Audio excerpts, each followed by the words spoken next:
বিবেচনা কৰিম আৰু যেহেতু পৰামৰ্শটোত মেৰিট আছে যে হয় 2 মাহ থাকোতে পৰীক্ষাৰ পেটাৰ্ণ এটা সলনি কৰিব নালাগে বিষয়টো আমি ডেফিনেটলি আমি বিবেচনা কৰি অহা 2-3 দিনতে আপোনালোকক ইয়াৰ সিদ্ধান্তৰ বিষয়ে মই অৱগত কৰিম আজি দিনটোত ছাত্ৰ ছাত্ৰীসকলৰ কল্যাণৰ কাৰণে আমি আৰু 2খন মিটিং কৰিছিলোঁ আমি প্ৰত্যেক বছৰে আনন্দৰাম বৰুৱা বঁটা দিওঁ উচ্চ মাধ্যমিক পৰীক্ষাত ভাল ৰিজাল্ট কৰা ষ্টুডেণ্টসকলক আৰু হায়াৰ ছেকেণ্ডাৰী ছোৱালীসকলক ফাৰ্ষ্ট ডিভিজন পালে আৰু ষ্টাৰ পালে ল'ৰাসকলক আমি স্কুটি দিওঁ এই 2খন আঁচনিৰ সুবিধা আমি যাতে 30 নৱেম্বৰৰ আগতে ছাত্ৰ ছাত্ৰীসকলক দিব পাৰোঁ তাৰ বাবে আজি আমি আৰু 2খন মিটিং কৰিছিলোঁ মই ভাবোঁ যে 30 নৱেম্বৰৰ আগতে আমি 2খন আঁচনিৰ সুবিধা ছাত্ৰ ছাত্ৰীসকলক দিব পাৰিম বহু সময়ত কিছুমান বাতৰি কাকত আদিয়ে প্ৰচাৰ কৰে যে চৰকাৰে নামভৰ্তি কৰি চৰকাৰে টকা সংগ্ৰহ কৰে চৰকাৰৰ ৰাজহলৈকে টকা আনে কিন্তু আজি আমি বিনামূলীয়া নামভৰ্তিৰ টকা মহাবিদ্যালয়সমূহক উভতাই দি আমি আকৌ এবাৰ প্ৰমাণ কৰিলোঁ যে আমাৰ চৰকাৰে কলেজৰ পৰা টকা অনাৰ কথাটো বাদেই আমি ওলোটাই কলেজক বিনামূলীয়া নামভৰ্তিকৰণৰ বিপৰীতে আমি টকা দিওঁহে অসমৰ ছাত্ৰ ছাত্ৰীসকলৰ প্ৰতি ই আমাৰ দায়বদ্ধতা আনকি কোনোবা এখন কলেজত নামভৰ্তিৰ কাৰণে প্ৰধান শিক্ষক বা অধ্যক্ষজনে 600 টকা লৈছে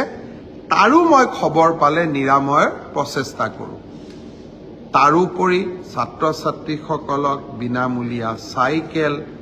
বিনামূলীয়া নামভৰ্তি স্কুটি এইবাৰৰ পৰা নিযুত মইনা আঁচনি চৰকাৰী বা প্ৰাদেশিকৃত মহাবিদ্যালয় বা বিশ্ববিদ্যালয়ত থকা ছাত্ৰ ছাত্ৰীসকলক হোষ্টেল মেছ ডিউজ ৰেহাই আমি বহুতবিলাক ছাত্ৰ ছাত্ৰীৰ কল্যাণৰ কাৰণে কাম কৰোঁ আৰু এনে কাম ভাৰতবৰ্ষৰ খুব কম ৰাজ্যতহে হয় নিৰ্বাচনী প্ৰচাৰৰ কাৰণে মই যেতিয়া বেলেগ ৰাজ্যত যাওঁ মই যেতিয়া তাৰ ৰাইজক কওঁ যে আমাৰ চৰকাৰে হায়াৰ ছেকেণ্ডাৰীত ফাৰ্ষ্ট ডিভিজন পালে ছোৱালীক স্কুটি দিয়ে তেওঁলোকে চকু থৰ লাগি মোৰ ফালে চাই থাকে বহুতে ভাবে মই অসত্য কথা কৈছোঁ মই যেতিয়া কলিকতাত গৈ কওঁ যে কলিকতাতকৈ অসমৰ পেট্ৰল ডিজেল সস্তাত দিওঁ আমি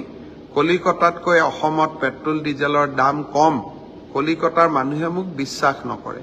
কিন্তু গুগলত পৰীক্ষা কৰিলে আপোনালোকেও গম পাব যে গুৱাহাটীত পেট্ৰল ডিজেলৰ দাম কলিকতাতকৈ কম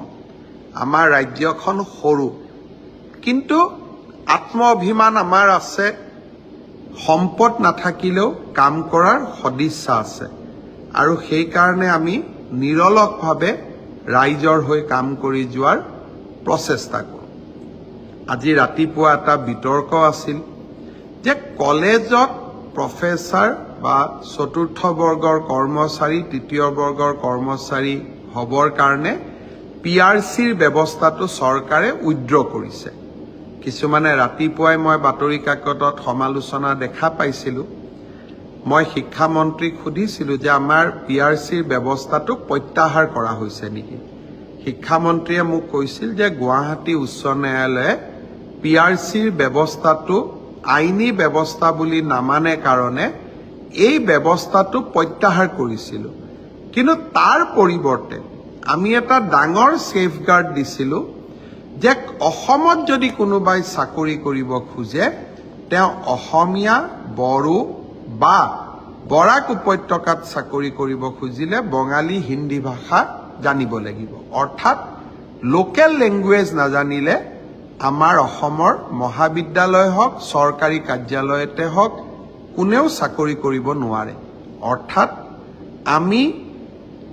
লোকেল লেংগুৱেজৰ ওপৰত ইমানেই গুৰুত্ব দিছিলোঁ যাতে বাহিৰৰ পৰা কোনেও আহি অসমত চাকৰি ল'ব নোৱাৰে সি যি কি নহওক এতিয়া আমি দুইটা নিয়ম কৰিছোঁ যে PRCও লাগিব আৰু লোকেল লেংগুৱেজো জানিব লাগিব মই ভাবোঁ যে অসমৰ প্ৰতিটো পোষ্ট, প্ৰতিটো চাকৰি আমি অসমৰ স্থায়ী বাসিন্দা, PRC ডক্টৰ মনমোহন সিঙৰো আছে, কিন্তু প্ৰকৃত স্থায়ী বাসিন্দাই যাতে চৰকাৰী চাকৰি পায় তাৰ বাবে আমাৰ প্ৰচেষ্টা অব্যাহত থাকিব। ৰাইজে আমাক সমালোচনাও কৰিব, মৰমো কৰিব, আদৰো কৰিব। ৰাইজৰ প্ৰতি আমি দায়বদ্ধ হৈ থাকিম। নিশা 11 বাজিছে আৰু 1 ঘণ্টামানৰ কাম মোৰ কাৰ্যালয়ত আছে। মোৰ কাৰ্যালয়ত এতিয়া বিধায়ক দিগন্ত কলিতা, বিধায়ক সুশান্ত বৰগোহাঁই সকলো বহি আছে তেওঁলোকৰ ওজৰ আপত্তি লৈ।